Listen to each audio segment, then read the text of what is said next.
Hello, and welcome to the Daily Dose of Dan. This is episode 2, part 3 of long time coming update to the man with the 80-pound scrotum. Today we're going to talk about, last time I believe we talked about my trip out to California. This time we're going to talk about me being out in California. We got a nice hotel stay. Need to make sure I had a pool because I wanted to keep on working out, trying to lose weight. We get out there, and the film crew wanted to film me on Hollywood Boulevard. They wanted to, we ended up doing a tour, like a bus tour. That ended up not in the final cut. We drove all around. It was hot. The walk on the Hollywood Boulevard was really weird. Ironically, when I took the train out there for the consultation, I actually did a radio interview with Playboy Radio, and of course they're making jokes about my balls and all that. But ironically, at the end of it, they actually offered me to come out to the Playboy Mansion, and I really wanted to go. How often do you ever get an invitation to the Playboy Mansion? And my wife was like, absolutely not. And I'm like, oh, come on. And she was like, that's not why we're coming out here. And I was like, you're right. And actually, to be honest with you, if there was one thing that I could have done when I was out in California, it would have been to do a tour of the Fremont factory, the Tesla Fremont factory. I'm a huge Tesla fan, huge Elon Musk fan. And even though, it would have been exhausting or whatever, I'd have been gung-ho to do it because I think it's the future of cars. My wife and I actually have pre-ordered the Cybertruck. It'll be our very first brand new car. Of course, it's going to be a year or two before it even comes out, so but just the fact of having a car that we don't have to constantly repair is going to be huge for us. And it's supposed to be so much safer. Her father passed away in a car accident, and so it's always been on the tip of our minds and I think her grandma passed away from a car accident. So it's always been on the tip of our minds of like a lot of people, I think a lot of people don't think of the road as being a very dangerous thing. It's easy to overlook it. But the road almost kills as many people as cancer every year. At least that's statistically, as far as I know. But anyway, so we're out in California, and like I think I mentioned before that after the walk on the Hollywood Boulevard, we got to meet the guy that dresses up like Superman. After that, I was exhausted. I was hot. I jumped in the pool, killed my cell phone, which it was the very first Droid cell phone. When the iPhone Touch first came out, I'd gotten my hands on one, and the touch interface at that time was just so new. It was awesome. But I've never been a fan of the Apple iOS, how restrictive iTunes is. I don't like I like to have the freedom if I want to use it. So when the Android came out for Verizon, the very first Droid phone, I signed up to a 2-year contract. It's the only time I've ever bought a brand new cell phone. But I signed a 2-year contract, $200, got the new Droid phone, and then I gave my wife the iPod Touch. And I would have never guessed how big a mistake that would have been. Because now, where I'm an Android guy, she's an iPhone woman. And and because she's older than me, she often runs into problems with like, hey, how do I do this, or hey, how do I do that? I have no clue, because like I said, I don't really do much with the iPhone, so it makes it it would have been easier if I could have gotten into the Android world when I had the chance, but it's too late to go back in time now. So at that time, my mom really wanted to come out to California for the surgery. She was really stressing, and so I got her a full-size tablet with the idea of video chatting while we were out there. And eventually, when the surgery came around or whatever, that wasn't good enough. So I ended up using some of the GoFundMe money, paid to have her flown out, and she actually stayed with Melita's mother. Her and her husband travel, and so they lived out in California, but not necessarily anywhere close to Irvine. So they had a trailer and everything, and my mom stayed with them. And so the surgery happens. I come out of the ICU, and I'm having problems with my legs, and they shift me over to the rehab facility, and I'm there for like 5 weeks. And at some point, probably about week 3, now mind you, my wife is actually staying on a cot in my hospital room with me. At some point, my wife was like, "You need to fly your mother home." She was like, "It's either she goes or I go." And at that point, I had to make a choice, and hopefully every husband out there would choose their wife over their mom being out there. And I get it. It was stressful, and so I was really thankful that my mom was out there for the amount of time that she was out there. But there again, it just adds extra stress to an already stressful situation. So my experience in the hospital, I had never had a major surgery before. And what I didn't understand going into it was that when you go into surgery, you have, because I'm a control freak, I most of the time I drive the car. When you have a surgery, you're in the hospital, you have no control. Like, you basically give up control to the doctors and the nurses, and that's what it is. And so I wasn't prepared for that. I wish someone had, like, almost like they need to have like a pre psychological, like, prepare people for that, because I do think that I suffer from a little bit of PTSD because of that, because it was such a shock to the system. And so anyway, the other thing I didn't realize at the time was the Irving Hospital is a learning hospital. So what I did not know is when Dr. Gelman came in the morning, he'd usually bring like 10 students with him, and I'd be laying there naked. They'd flick on the light, pull the sheet back. Okay, look at this incision, blah, blah, blah, blah, blah. And the best way I could describe it is, you've heard of stories of people that say they've been abducted by aliens, and they probed and touched, and they couldn't move. And I mean, that's how it felt every morning when they came in. Like, it was very traumatic. And there was points, like after the surgery when I was in rehab, that I'd break down and cry and sob into my wife's chest, because it was just a very stressful situation. And I think it could have been handled better. I think our medical, I don't know if this is all hospitals, because obviously you'd have to experience that, but there needs to be, now there were people that came in that were like people of faith that would offer prayer and stuff like that. And if you're religious, that's great. But at the time, I wasn't overly religious, and they didn't offer me any kind of like comfort. Whereas I think somebody that studied the medical field of like brain trauma, not brain trauma, but just traumatic situations that could help people cope with that better, it would have been. When it came to medications for pain, they had me on, I'm assuming I was on morphine at some point, and then they dwindle you down to oxy. I was on time release and the other, and I was in a lot of pain, and to the point where they were like, "Don't chase the pain," and I can only have it at the certain times. And within a half an hour, because they don't carry the pain meds in their pockets, they have to fill out paperwork, they have to get it to you, and it takes time because you're not the only patient. So about a half an hour before I had my pills, I was like, I am hurting. I really need, please make sure, you get it to me on time, because 15 minutes of like extreme pain is a lot of time for pain. So, so when I went to leave, and I get to Michigan has different rulings on pain meds than California does.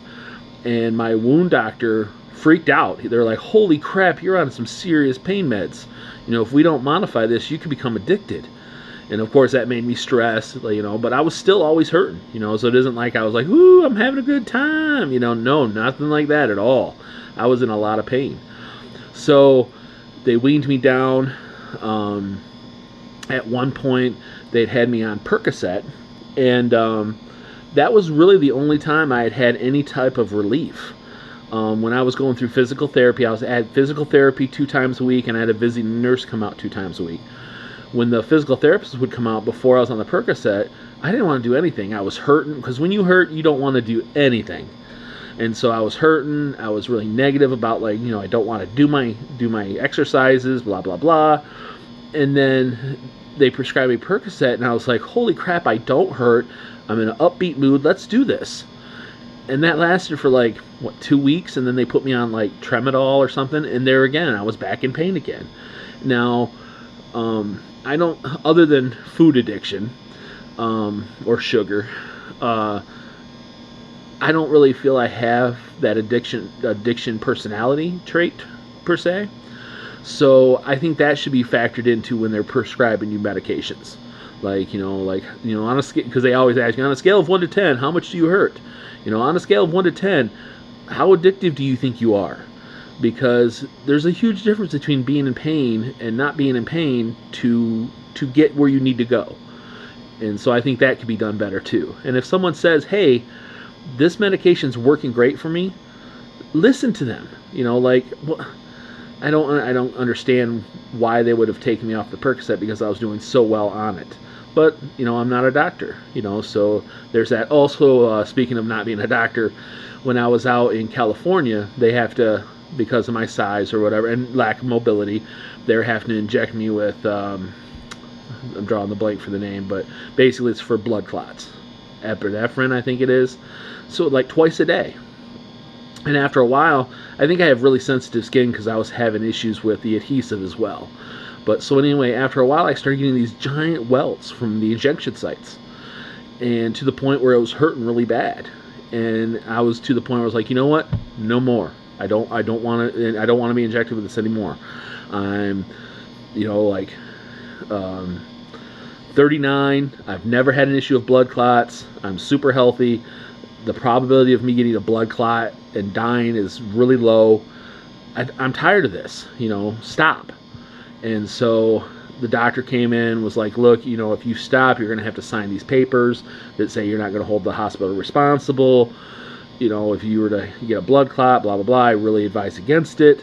And so me being who I am, I go on Google and I start researching, and I find out that if you put ice in a rubber glove and you put it on the injection site before they inject it, it lessens the swelling. So we try that, and oh my God, I didn't have any more of these golf ball size, swellings of the injection site, blah, blah, blah. And my feeling is like, why am I the one that has to find that out? Like, why am I the one that has to find a solution to the problem? I'm the patient. I should be focusing on getting better, not, fixing a problem that you guys, it isn't like I'm the only patient that's ever had a scare irritation to injection sites, or, I just don't get it. There's flaws in the system for sure. I think they're so focused on training and people staying within the box that they don't want you to think outside the box. And so you get people that work there that they will not think outside the box. They follow the rules, and that's as far as it goes. I will say that the medical staff out in Irvine were amazing. I miss you guys. If you guys ever watch this video, thank you so much for all your efforts. Someday, hopefully, we'll get to see each other again. We're looking to travel with the Cybertruck, and we may make it out to California again sometime. It'd be kind of cool to stop by and walk in and, say hi, maybe. I don't know. It's kind of traumatizing. Dr. Gelman had reached out to me for a possible interview, and I couldn't bring myself to do it because there again, it's a touchy subject mentally for me. So, but I had a lot of people reach out to me that have had this problem that I have helped, and that was part of the whole point of sharing my story. Was I know there's people out there that had the same problem, maybe not as severe as mine, but if I can help them in any way, I do. That's what we're here for, is to help people. So let's see, what else was there. One of the side notes about being out in California versus Michigan is they don't talk about the weather out in California. People in Michigan talk about the weather multiple times a day because it's always changing. Out in California, no one brings it up because it's always beautiful. And it was really weird. It was quite. And the thing is that maybe people don't notice it, but I noticed it when I was out there that they just don't talk about the weather. So let's see. I think today's positive message is going to be, don't be afraid. If someone doesn't think of something and you come up with an idea, don't be afraid to research it and talk to the person that is like trying to help you and be like, hey, I had this idea, and then they can either well, this is the reason why we don't do that or whatever. The doctor that was in the rehab was very open-minded to things, because when I was there, my protein levels were really low, and they were wanting me to ingest like a ridiculous amount of protein. And my wife would go to the store and get protein bars and stuff, because the protein supplements at the hospital are nasty. Good luck if you have to raise your protein levels. But here's where I was kind of bummed out, is I knew ahead of time that I was going to have this surgery. And much like they do in the Olympics and stuff, you can amp yourself up with, like, like in the Olympics, I think they do something like, I don't know if it's illegal or what the legal ramifications are, but something about like getting oxygen in your blood, like more oxygen than normal. But I knew I was going into the surgery. If I knew that my protein levels were going to drop, because they're like, well, you want your protein levels to be high because you got to repair, and they uses protein to repair your body. I'm like, if you'd have said that ahead of time, I'd have been like ramping up my protein levels to where before the surgery my protein levels would have been high and I could have healed faster. It's that kind of thinking, like, and so I don't know. It's frustrating, of course, but don't be afraid. If you have a question, there is no dumb questions when it comes to your health. Like, you're like, look, hey, I read on the internet that this, maybe this will help or that will help. Like, I just found out today that obviously I'm pre-diabetic, but I found out today on YouTube that there's a possibility that vitamin D deficiency, you're more apt to become diabetic if you're low in vitamin D. So between I think K2 helps you absorb the vitamin D better into your bones and things. So going outside for low level exposure and taking vitamin D supplements can literally help you not be diabetic. These are things that the doctors aren't saying. They're just not saying it.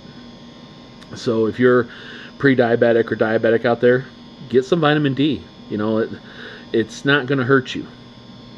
And of course, I'm not a doctor, so take my advice, with a grain of sand. I'm just throwing it out there, But anyway, be sure to like and subscribe. We're building this channel up. I'm really looking forward to posting every day. It's really scratching that creative itch that I have. I would have never guessed in a million years that posting videos every day, I would enjoy it so much. But yeah, I'm looking forward to, like, when the weather gets out nice, to do different venues. I've got a buddy that lets me shoot at his place that I've been uploading videos from there. I'm going to be out and about, hoping to shoot from the pool.